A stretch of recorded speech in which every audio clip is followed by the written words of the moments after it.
I'm Elizabeth Cook, and we have some breaking news that we're following. The Wall Street Journal is reporting that President Donald Trump sent the late convicted sex offender Jeffrey Epstein a bawdy letter for his birthday in 2003.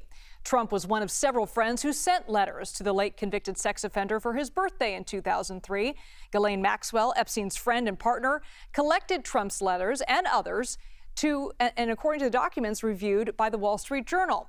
Now, according to the Journal, also the letter contains, quote, several lines of typewritten text framed by the outline of a naked woman, which appears to be hand-drawn with a heavy marker.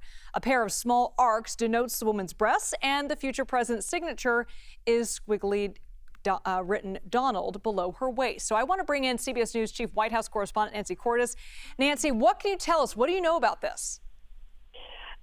Good evening, Liz. So you've laid out some of the basics, but yes, this was a letter that the Wall Street Journal says was among dozens that were collected from friends and associates of Epstein for his 50th birthday back in 2003. And the letter from President Trump to Epstein, they say, included several lines of text in which Donald Trump said, "We have certain things in common, enigmas never age," and at the end said, "May every day be another wonderful secret."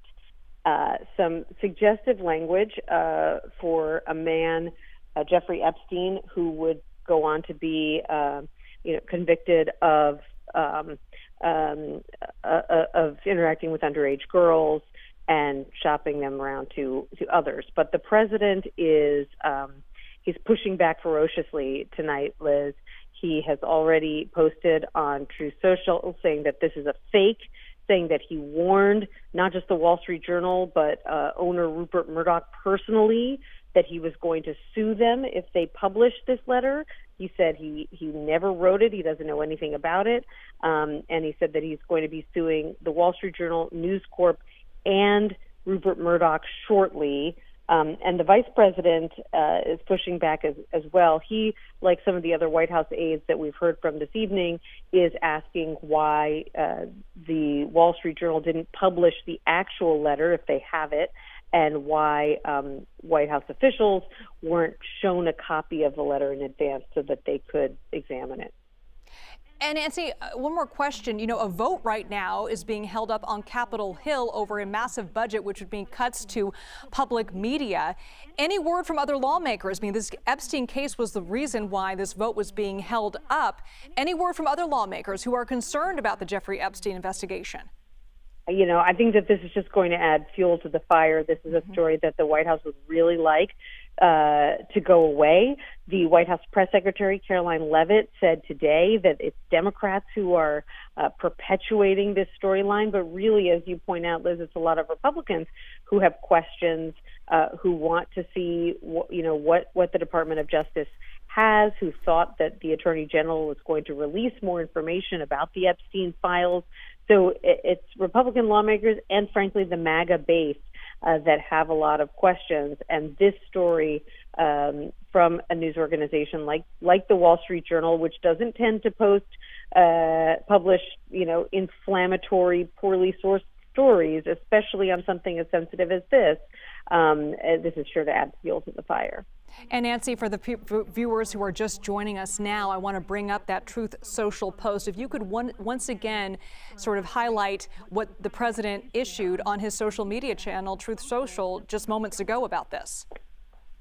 What he said was that this supposed letter is a fake. And he said that when he was asked about it, warned the Wall Street Journal and Rupert Murdoch, the owner of News Corp, personally, that he was going to sue them if they published it.